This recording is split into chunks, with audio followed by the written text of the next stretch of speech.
కృష్ణ హరే కృష్ణ కృష్ణ కృష్ణ చెప్పకూడదు మైకులో, వాళ్ళు చెప్పాలి, మీరు చెప్పకూడదు. ఒక మైకే పనిచేయాలి. హరే కృష్ణ. హరే కృష్ణ. ఆడిది ఎవడైనా పడుతుంది. అలా ఇక్కడ ఎంతమంది భోజనం చేయలేదు చేయొద్దని భోజనం నేను చేయలేదు, నేను అన్నం తినలేదు అన్నాలు చేయొద్దని అంటే అందరూ తిన్న బ్యాచ్గా సౌండ్ ఏది? ఆ ఫ్యాన్లు కట్టేయండి, దరిద్రం గోల. రాత్రి తెల్లారు కూడా మనకి అంత బద్ధకం ఉంటే ఎవడు బాగు చేస్తాడు చెప్పండి. హరే కృష్ణ. కొంచెం గడ్డి పెడితే సౌండ్ పెరిగింది. చెప్పడం వాళ్ళ వైపు. హరే కృష్ణ హరే కృష్ణ కృష్ణ కృష్ణ హరే హరే హరే రామ హరే రామ రామ రామ హరే హరే గోవింద గోవింద. ఒక్క ప్రశ్నకి సమాధానం చెప్పండి. ఈ భూమి మీద బతకడానికి హక్కు ఎవరికి ఉంది? ఈ భూమి మీద బతకడానికి హక్కు ఎవరికి? అందరికీ ఉంది, అన్ని జీవుకు ఉంది. కానీ ఎవరు బతకగలరు? మంచోళ్ళ తెలివైన వాళ్ళ? మనకి తెలివైన వాళ్ళే కావాలి, మంచోళ్ళు వద్దు. మంచోళ్ళు భూమికి భారం. మీరు మంచోళ్ళుగా మాత్రం జీవించకండి, మంచోళ్ళు అనిపించుకోవడానికి అసలు జీవించకండి. ఖచ్చితంగా ప్లాన్డ్గా ఉండండి, బుద్ధి వాడండి. శత్రువు చాలా ప్లాన్స్ వేసి ఈ దేశాన్ని మొక్కలు చేయడానికి, మన ఆడపిల్లల్ని ఎత్తుకుపోవడానికి, మత మార్పిడి చేసి దేశ నాశనానికి, ధర్మ నాశనానికి బోళ్ళు కష్టపడుతున్నాడు వాడు. మనకు కనీసం ఇంగిత జ్ఞానం లేదు, ఇంగిత జ్ఞానం లేదు, మనకి బెంగ లేదు. గవర్నమెంట్కి లాభం హిందువుల వలన, గవర్నమెంట్కి లాభం దేవాలయాల వలన, గవర్నమెంట్కి లాభం మన వలన జరిగే టూరిజం వలన. కానీ గవర్నమెంట్ ట్యాక్స్ వేసేది మనకే, ఇబ్బంది పెట్టేది మననే. రాయితీలు వాళ్ళకి, సబ్సిడీలు వాళ్ళకి, టిక్కెట్లు ఇక్కట్లు మనకి. అయినా అడగం మనం. 300 టిక్కెట్టు, 10,000 టిక్కెట్టు వెళ్ళిపోతుంటాం. ఎందుకంటే మనకి సిగ్గు లేదు కాబట్టి. నిన్నగాక మొన్న 3 రోజుల క్రితం వాడు ఒకడు గొర్రె, పేరు మల్లికార్జున్, మనకి పుట్టినాడే. ఇక్కడ ఎవరో క్రైస్తవులు లేరు, కొత్త చెప్పులు కొనుక్కున్నాను నేను, ఎవరన్నా క్రైస్తవుడు అంటే అంతా మనకి పుట్టినోళ్ళే. వాడి పేరు చివర రెడ్డి, పేరు చివర యాదవ్, పేరు చివర ఇంకోటి చేర్చుకుని how he can say is a Christian, is a 50-50 rascal. ఈ మతం, ఈ ధర్మం అక్కర్లేనప్పుడు కులం ఎందుకురా? ముష్టి క్రైస్తవ. మాకు పుట్టిన గాడిదలు, సారీ గొర్రెలు కదా, గాడిదలు అర్థవుతాయి. అయితే నేను ఇలా మాట్లాడతాను, మీరు నవ్వేసి చప్పట్లు కొట్టి వెళ్ళిపోతాను. మీరు మాట్లాడరు, నపుంసకులు కదా, మెలికలు తిరిగి ఫ్రెండ్ ఏమన్నా అనుకుంటాడేమో. చాలామంది హిందువుల కంటే అది బెటర్. దాన్ని తీరా జూమ్ చేసి, దాన్ని జూమ్ చేస్తే కనబడిందా? ఎందుకు బెటర్ అన్నానో చెప్తాను. ఎందుకంటే అడవిలో గేదెలు మేస్తుంటే సింహం వచ్చి మీద పడింది. నాకు ఎంత ఇష్టం ఆ వీడియో.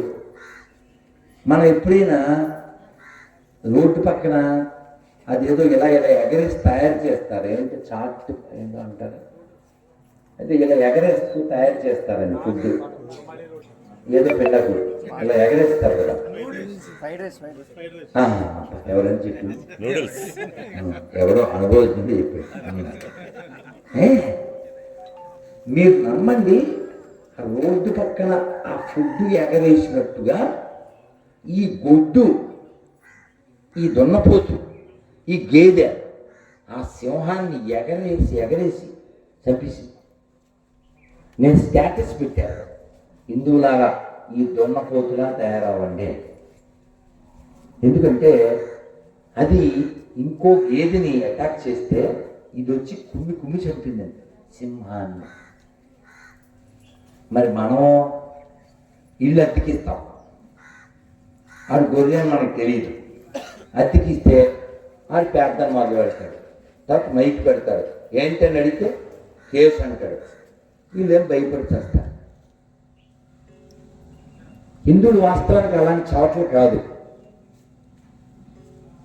కానీ అలా ఎందుకు తయారయ్యారు? గత 70 ఏళ్ళుగా సెక్యులరిజం అని, కొత్త కొత్త చట్టాలని, ఇలా హిందువులకు వ్యతిరేకంగా చాలా చిన్ని. అంటే మన దేవాలయాలు వాళ్ళని పోషించడానికి మనం పెట్టుబడి పెట్టేటట్టు తయారైంది. తిరుమలలో పనిచేసే వాళ్ళంతా హిందువులు కాదు, శ్రీశైలంలో పనిచేసే వాళ్ళంతా హిందువులు కాదు, కానీ చర్చిలో ఉండేవాళ్ళంతా క్రైస్తవులు, మసీదులో ఉండేవాళ్ళంతా ముస్లింలు. ఎందుకు ఇలా? అది మన యొక్క తప్పు. ఉదాహరణకి దేవుడికి రోజు పువ్వులు పెడతాం అన్నోళ్ళు ఎవరైనా ఉన్నారా? రోజు రైట్. ఎక్కడ కొంటారు మీరు పువ్వులు? మా దుడ్లే కూర్చుంది. రైట్, బుద్ధిమంతుడు. మీ పేరు ఒకసారి చెప్పండి వాళ్ళకి. సత్యబాబు, తాడాల సత్యబాబు. కొత్త సత్యబాబు కాదు, తాడాల సత్యనారాయణ అది మూర్తి. కొట్టండి. సత్తి, కాకినాడ సత్తి, గొర్రెలొత్తేవాడిని సుత్తి, చనిపోయిన మొత్తి. అయితే ఈ పువ్వులు కొనడానికి మనం బయటికి వెళ్తాం అనుకోండి, ఎంత బాబు మోరా ఎంత అని ఇలా అడిగేసుకొని వాడి ముఖం చూడం. అమ్మే స్త్రీ అయితే ఆవిడ ముఖం చూడం, పువ్వులు కొనుక్కుని వస్తే చాలు అని అనుకుంటాం మనం.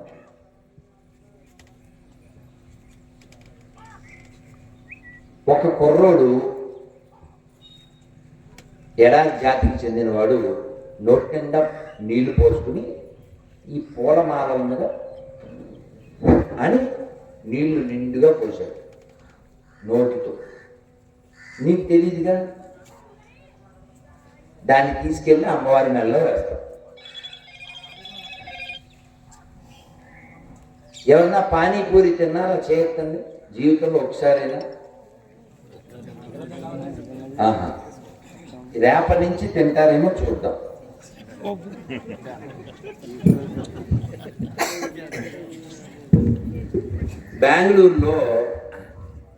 బెంగళూరులో ఉప్పు డబ్బా కనపడలేదని ఒక పంది తన యొక్క పానీనే పానీపూరికి వాడుతుంది. అర్థమైందా లేదా? వాడి నుంచి వచ్చినటువంటి జలాన్ని ఆ పానీపూరిగా నీళ్ళలో కలిపి చేస్తున్నారు. మొన్న గట్టిగా 10 రోజుల క్రితం ఫరీదాబాద్ అని యూపీలో జ్యూసులో వాడు తండ్రి కొడుకులు ఇద్దరు జ్యూసులు కలిపి ఇస్తున్నారు. మరి ఎవరైనా ఒక హిందూ అమ్మవారికి ఏదైనా కోడినో మేకనో బలిచ్చి ఆ మాంసం పట్టుకెళ్ళి ఓ ముస్లింకి ఇది అమ్మవారికి వేట చేసిన మాంసం అని ఇవ్వండి, వాడు ఏం రియాక్ట్ అవుతాడు చెప్పండి? తింటాడా? ఎందుకు తిండవు? ఏమిటి అంటే అతనికి నియమం ఉంది కదా, మరి నీకు లేదా? నీకు నియమం లేదా? మీరంతా ఇక్కడ వాళ్ళకి పుట్టారు కదా, మరి ఆ నియమం పాటిద్దామా? చెయ్యాల పెట్టండి.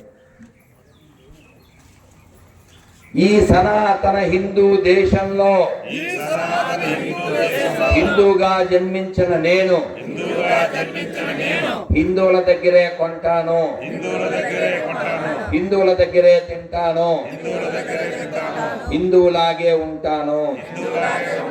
భారత్ మాతా కీ